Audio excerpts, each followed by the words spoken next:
Everybody, welcome back to the episode of StarBornFeline Plays Reverse 1999. Last we left off, we caught up with Verdun a little bit, and the islanders talking about what to do next now that they've been attacked. And one of the bigger players, 210, made the suggestion that maybe they were wrong, all their beliefs are wrong. Whereas back here in Vienna with Kafka, or Kafka, Kakanya, that's it. I'm sorry, I put her name in so many ways. Kakanya finally managed to catch up with Isolde, and basically Isolde told her doctor that she was doing what she was told to do, which was express herself more fully, to reach her wants. But the way she says it indicates that maybe it isn't entirely her own wants, but rather the things she wants to do, but manipulated by management dictates to a degree. But anyway, we are picking up with hope rekindled. Don't fall into darkness. Did someone from Kingdom Hearts write this? That I'm sorry. It sounds so like Kingdom Hearts.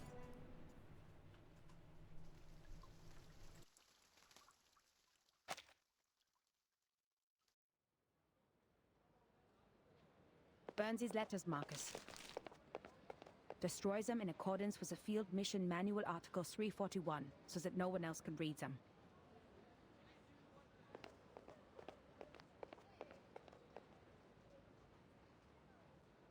Okay, Madam Hoffman.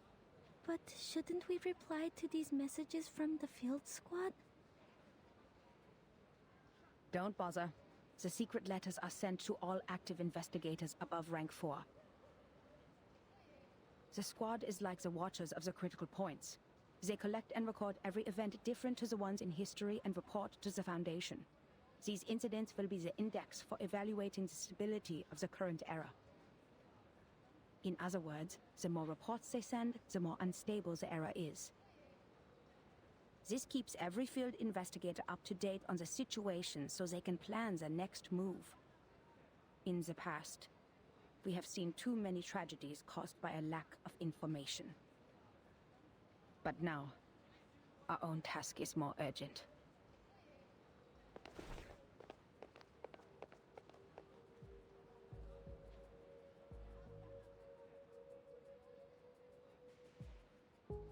The Circle publicly committed treason.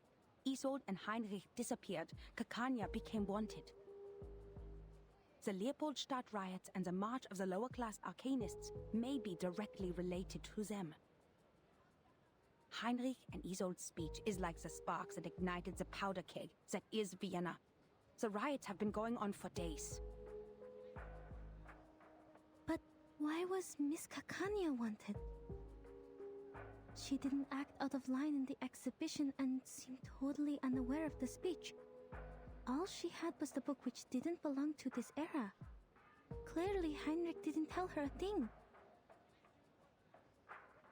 It is because she is the known founder of the Circle, and a middle class with no background. This is good news for us, Marcus. We can start with Kakanya. They did protect her from being wanted, which means she has not been fully assimilated into this elite group of nobles. How typical of Manus Vindicte. We need to find her fast. Luckily, the spider tail you put on her is reacting.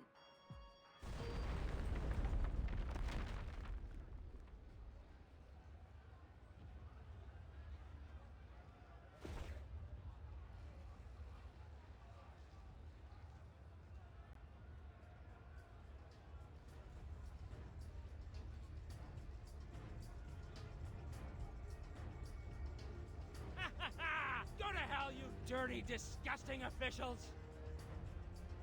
For a kingdom of freedom!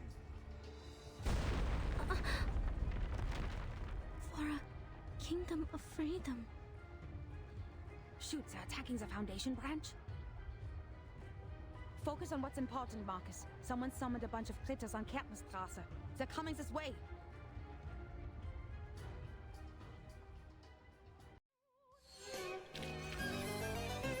The curtain has fallen. Okay, I do apologize. So you probably might have seen a few edits here. I had to step away for a little bit, and then when I came back and I was recording the fight, I had some connectivity issues again. So, I'm probably just gonna skip over to this section to avoid any issues and not have you guys wondering like why there's just a big old skip, like I'm constantly skipping around. But anyway, just a few notes. So we are catching up with Marcus and her and what was it, Madame Hoffman? I think the name was. And they're talking about how it seems that Yzald, that Kakanya isn't like with the management just yet. And they're hoping to use her as a lead or as a like bait, or as bait to basically lead out management Dictus and see where they go from there. But besides that, let's see here. What comes next?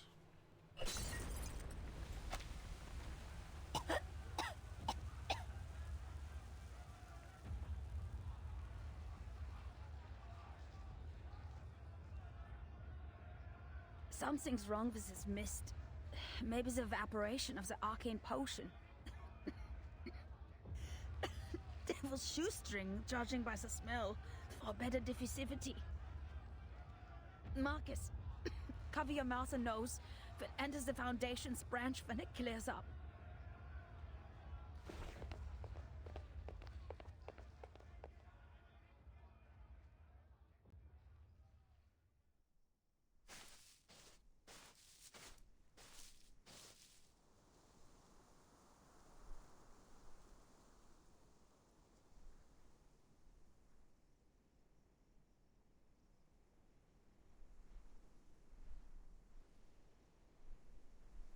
Marcus, are you okay?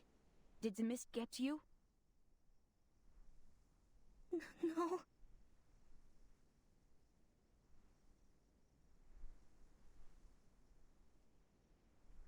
Madame Hoffman, the terrorists and the people in the march, what they shouted, for a kingdom of freedom. That's what Miss Ditterstorff said in the exhibit, and she quoted that from Dr. Kakanya. And it was me. I told that to Dr. Kakanya. I told her about the island. I told her it's a place of freedom for arcanists. So I'm the one who caused this turmoil. I told them the secret of the Golden Isle and caused the chain reaction.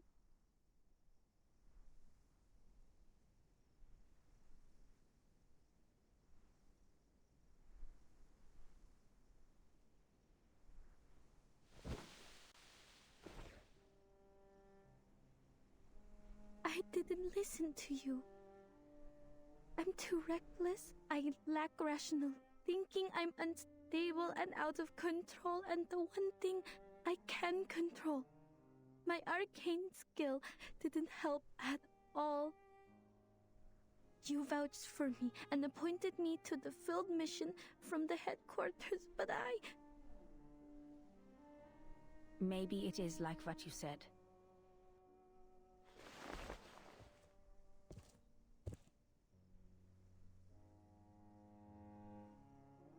Maybe you did play a role in this era, causing a butterfly effect in history. But trying to be responsible for everything beyond one's capability is a symbol of irrational hubris.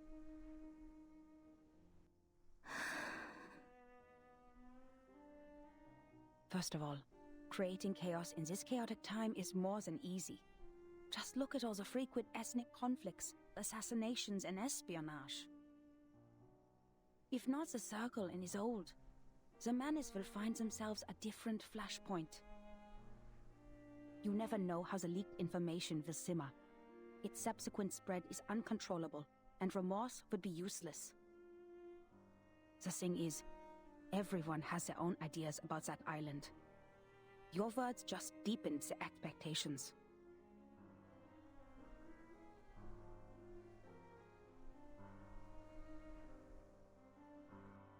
As for your self-assessment, we have all heard it. Humans are more rational and arcanists are more emotional. They are sensitive to the darkness in the world, so they can easily become absorbed in their own emotions and ignore reality. But If we put a human child in the position of an arcanist, who always takes on the world because of his uniqueness, who is never understood for his talents, maybe he too will become impulsive, sensitive, immature, and unstable. And that's why it sometimes dawns on me that if we put an arcanist child in the position of a human being who receives enough love, education, and positive feedback, these instabilities might be controllable, at least enough to keep them from hurting themselves or others. Madam Hoffman? I took you away from the storm in 1912. It has been a long time after that, so I know how precious it must be for you to return to 1914. And your urge to complete the mission and go back to Romania. You are not an impulsive person, Marcus. You're just growing up. And you do need to grow.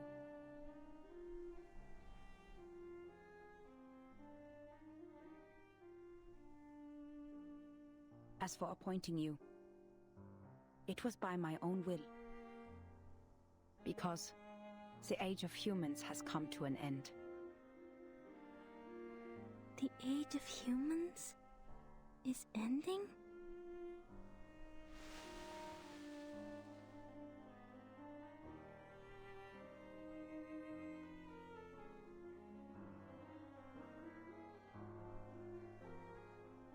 If the eras keep on regressing, human technologies would fail to accumulate. Meanwhile, arcane skills that depend largely on the individual's potential will shine. In this war of reversals, futures, and time, it is you who will survive, not us. And that's why sooner or later, you'll have to go at it alone. This is the most rational assessment I can make for the continuation of civilization. Rational. But I've been doing my best to be rational as well. Even though I keep reading and practicing information analysis, I can't make a choice. What if I make a wrong choice? What if there's no right answer? What if I never told Kakanya about... Enough. You're getting carried away. There is nothing mysterious about rationality. It simply guides us out of confusion and straight to the essence of things. The essence? The reason why we're doing a job here is simple, Marcus. Arcanists keep going to the menace. It's because they can promise the salvation while we can't. Therefore, decoding their immunity ritual against the storm is top priority. If we can't, being isolated on a small piece of land, we're bound to meet our end in this temporal catastrophe. We're not the only investigators sent by the headquarters. So our mission is to collect every clue left by the menace and send them back to La Place. Everything else is secondary.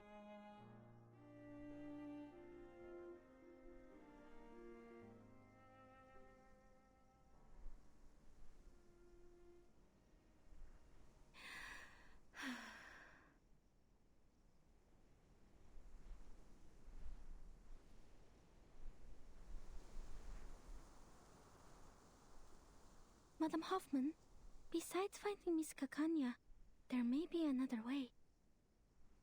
That painting, the last work of Theophil, The Salvation, something's off with it. When I read it in the exhibition, I felt a familiar afflatus. It was concealed in a clever way, but I noticed the traces of concealment. Manus's arcane skill.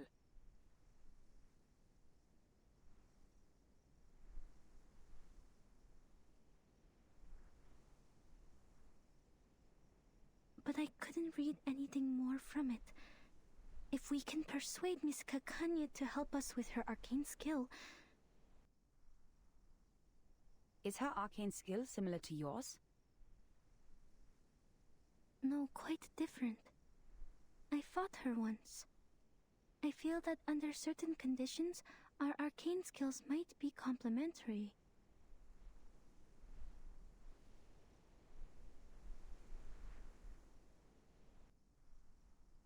Well done, Marcus. This is something only you can do. The government has a painting now. The field agent squad can retrieve it for us.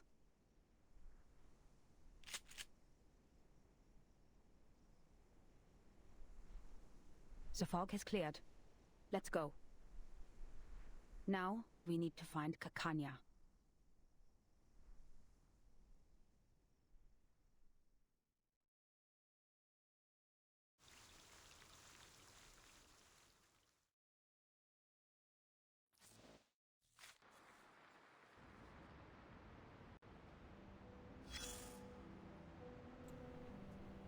Alright then, so this episode is probably going to be a little bit longer than normal. Like I said, I'm going to have to edit some stuff out, so I'm not sure how short it's going to cut the episode. And I don't want to leave it with like being less than like my usual half an hour, I try to aim for half an hour with these videos because I know there's a lot that goes on per episode. Darling, did you hear that? The sound of a match scraping against the box, igniting in a dark, silent alley, and then boom. Sorry, clicked that by mistake. I was gonna say I wanted to not leave this episode too short, so I'm gonna extend it a little bit more than I normally would. Because, like I said, I gotta edit some stuff, and then this is probably gonna be the next step to progress the story. But we'll see where we end up with and how it affects pacing. Hopefully, it's not too bad. War, like an unstoppable train, hurtles down the track with its passengers vanishing in the thick, black smoke. In the train, the elderly tremble in the corner, and the infants babble dreaming. Oh, but the only young man aboard is filling coal into the furnace. Meanwhile, another train is hurtling down the same track, puffing the same black smoke. Alas, the two trains are destined to collide in a war to end all wars. Who are the passengers on the train? Pay close attention. You'll see the banner reaching out above their train, and the bloodstains on it. Next, let's turn to where the train departed to find the source of everything. Rewind the clock to before the whistle blew, before the furnace ignited. And then, child, look somewhere far from here. In the StarBorn Palace, where the fine gentlemen of Austria-Hungary eagerly plan the extension of their national borders. But the Habsburgs value their honors so much that first they must find themselves some excuse to cross that border. Yet in another land, a humiliated people were gathering in secret, their blood as hot as fire, ready to burn anyone and anywhere it was splattered. Fate drove an open-topped car there, carrying an ill-fated couple. Their presence, a crushing indignity that could not be endured. An avenging bullet was sent to them as a gift from a luck-struck patriot. In a moment, each party was granted their long-sought excuse. Boots had their excuse to kick down their doors, and guns their excuse to fire. A yearning furnace at last had its reason to burn, to steam toward its final destination. My dear, it's not a story of hatred or anger. The footprints were laid down before you ever stepped forward into them. Fresh-faced boys traded books and toys for rifles, and poets were buried in trenches, musicians deafened by explosions and the howls of death. But those war starters? Those who doodled their ambitions on maps while supping their dessert would lose nothing in their gamble. The dew-fed river would still flow, and the facades of their great palaces would never be chipped or rocked by the guns they set off. Nothing stains their hands, save the cream from their cakes. Is there nothing we can do to stop it? Perhaps we wait. Wait for a pouring rain to douse the fires. A flood that might sweep the armies, wagered like betting chips from their maps. Then, perhaps, that car will turn and the fated dead will come back to life. But you know that will not be how the story ends.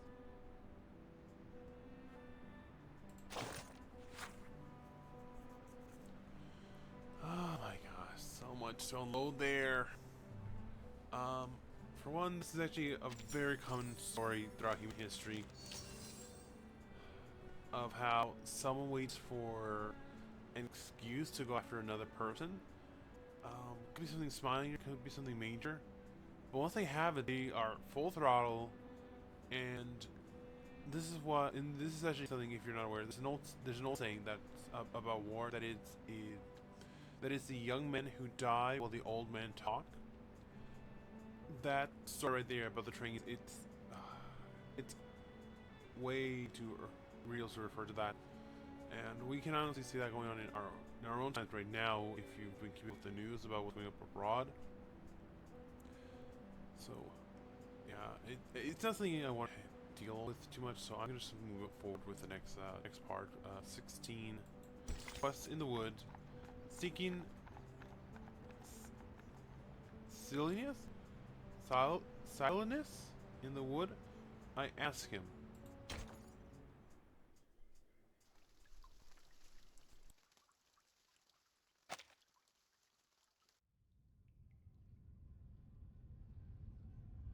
What are you talking about? The storm? The war? I don't understand.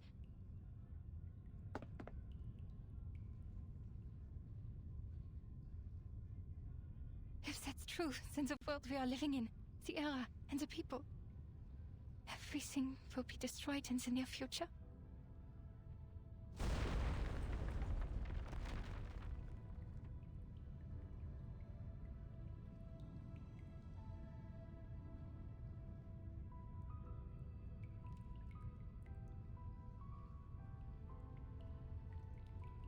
Only the chosen ones will survive the storm. What about the others? Millions out there have never even heard of the storm. Yes, only the chosen ones will survive the storm. This is a trial, Doctor.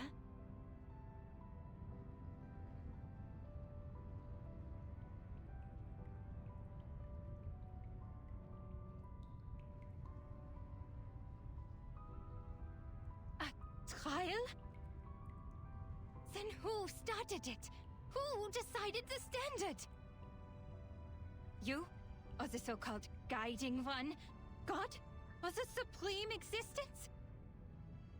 Who gives them the power to decide the fate of others? Who allows such absurdities to happen?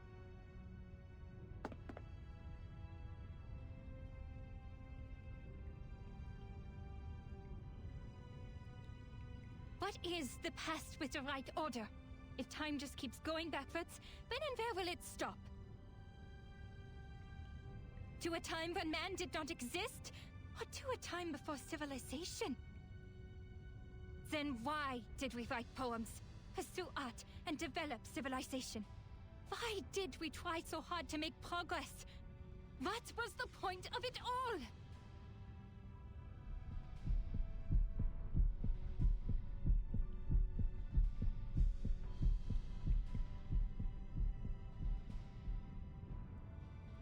I don't understand, Doctor.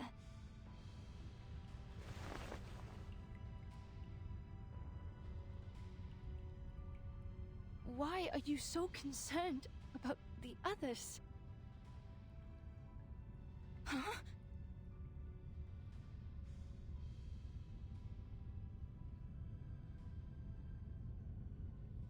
When we reach the new world, we can fully realize your dream. We will create a kingdom of freedom for everyone. As for the embers of the old world, they are like a tumor that should be removed. Why care about them? Too rumors that should be removed?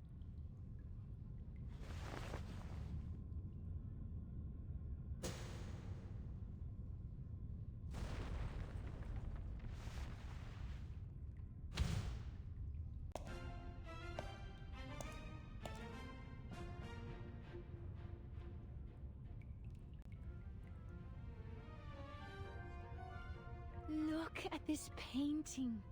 How chaotic it is. Look at the repression in the darkness. Look at the beasts in the people's hearts, and the maggots under the golden surface. I listen to them as they listen to me. The shadowy echoes inside the skulls, the cacophonies of chaotic colors, the smudges on the canvas of rationality, and the filth in front of magnificent boulevards. They were excised, suppressed, the top paint scraped off and replaced with an empty, monotonous white. Yet, in the end, they will be released to the fullest, to everything.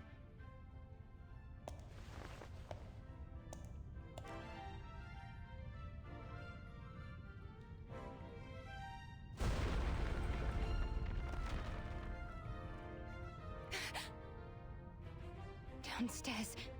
Is that an explosion? You...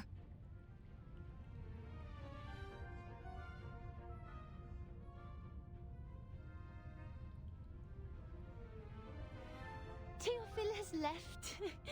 He shone like a star in the end, just as he wished.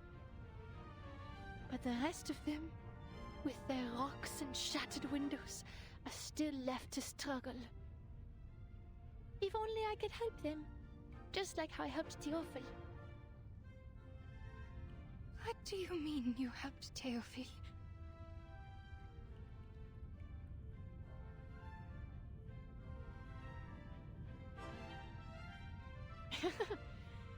You didn't hear him. You were not there. He ran at me, stuttering my name. Every inch of his skin was ravaged by flame. So much pain. So much spectacle. I need to get water! But he was already on fire. And the only water I found was in his skull and veins.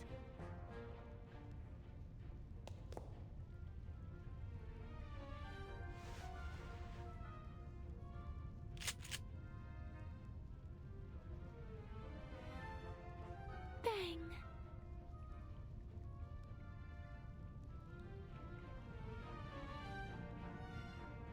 No, Miss Tettersdorf. So you shot Theophil on purpose?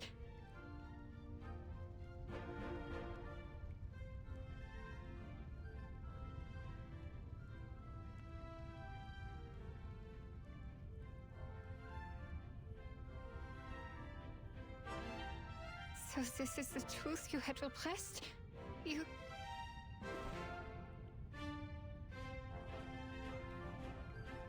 You were right, Doctor. Lifting your repression is the first step to liberation. I am fully cured. Look at me. Did I do a good job?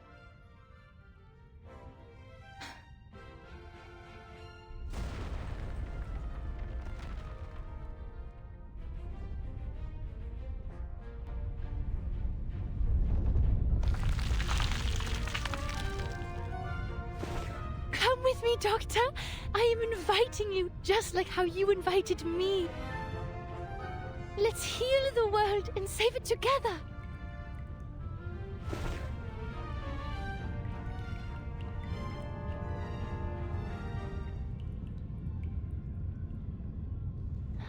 Huh? Doctor?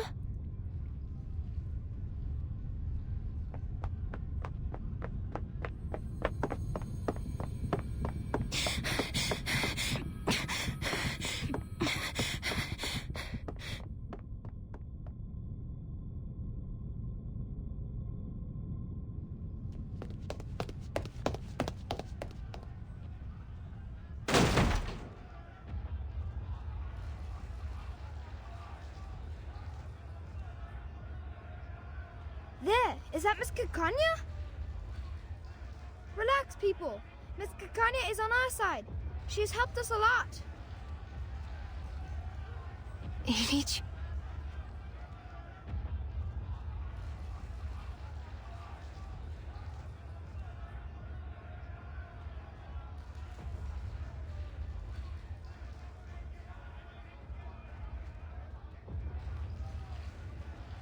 What are you doing? A gentleman from America said we could do something big here. So I gathered everyone. We will march down to the Kiettnerstrasse, to the Vienna branch of the Foundation. Our slogan will be, equal rights and freedom for Arcanus. How American is that?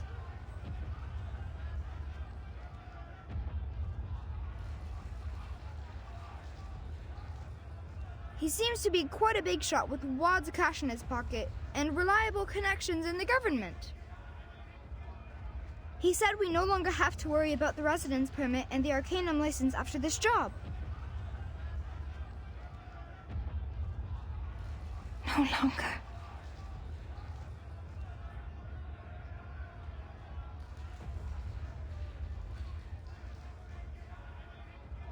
Want to come in with us, miss?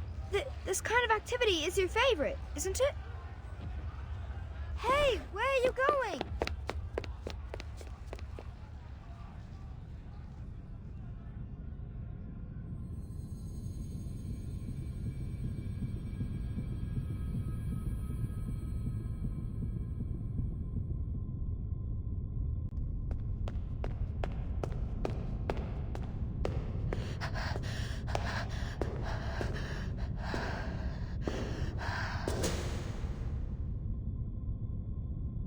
Kakanya, you should be tried and punished. Why? You gave your friends hope, prescribed them treatment, and vowed to stand by their side. But now you're silent and turning away. This is a betrayal. You betrayed your patient. You ran away from your kind. You are unfit to be a psychiatrist. You are not worthy to be a human being. What am I supposed to do then? My patient, I never figured out her true thoughts and feelings. And my fellow kinfolk, they were innocent and unaware of the manipulations of the influential. Even I was in confusion. How could I tell them the truth that I didn't know? How am I supposed to face the overwhelming madness and destruction on my own? So you're just someone who happens to stumble upon the truth? A bystander who happens to be watching from the shore? This is why you are a disgrace. It's a sin to just stand by and watch.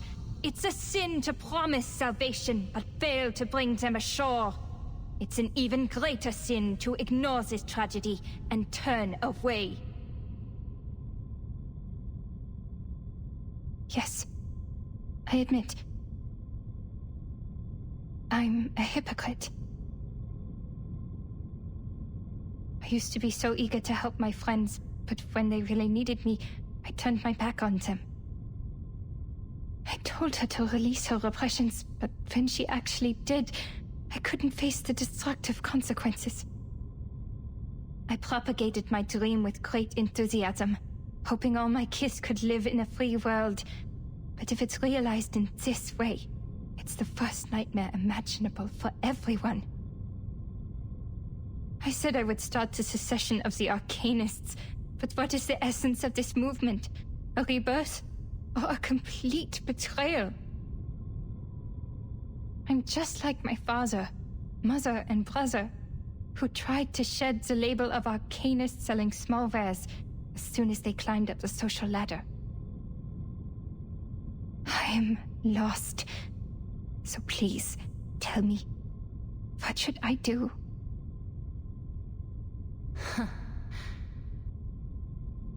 You already know, don't you? Wer wird im Regen verschwinden? Wem wird das ewige Glück gewährt? Die Gnade von oben. Und diese Leere, das Aufhören der Existenz.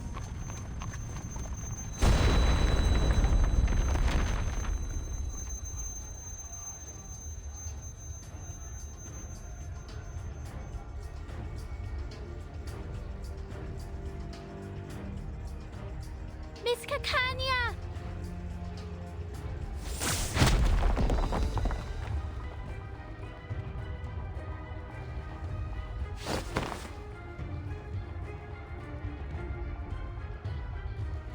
You are fine. Thank goodness. I've been trying so hard to find you. I have something important to tell you.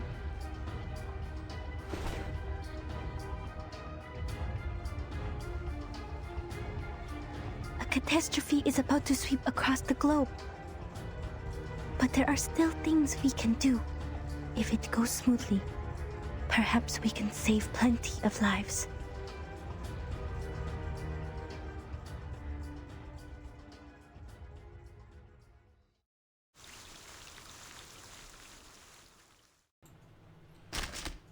Okay, wow.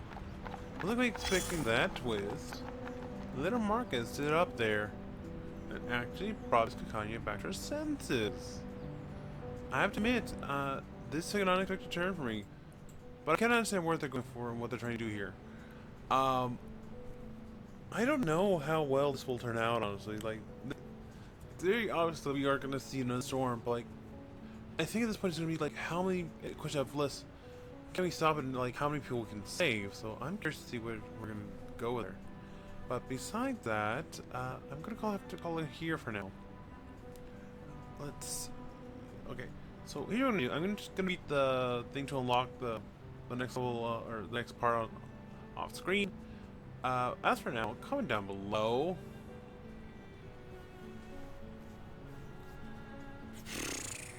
I'm genuinely out of ideas, so I guess comment down below ideas to comment down below.